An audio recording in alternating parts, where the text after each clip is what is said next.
Bienvenidos una vez más a Resuélvelo Ya.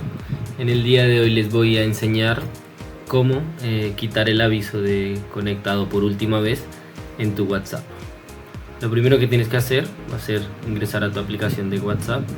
Ahí inmediatamente te diriges a la parte donde está tu foto, donde dice tú, y ahí directamente te van a salir los siguientes títulos: esta suscripción, listas, mensajes de difusión destacados, dispositivo, cuenta, privacidad. Vas a ir a la parte de privacidad, vas a entrar ahí y te va a aparecer todo este listado de privacidad. Va a aparecer hora de última vez, en línea, foto de perfil, información, enlaces, grupos, estados, etc.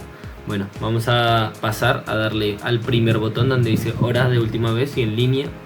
Y acá es el lugar donde vas a poder hacer el cambio. Si tú quieres que todas las personas vean tu última conexión, o si estás en línea o no es en línea, le das a todos. Si solo quieres que eso lo vean tus contactos, es decir, las personas que tienes agregadas a tu agenda, le das en mis contactos.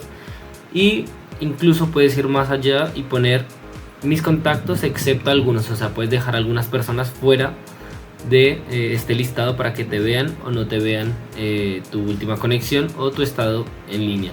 En este caso yo lo tengo en nadie, es decir que nadie va a poder ver mi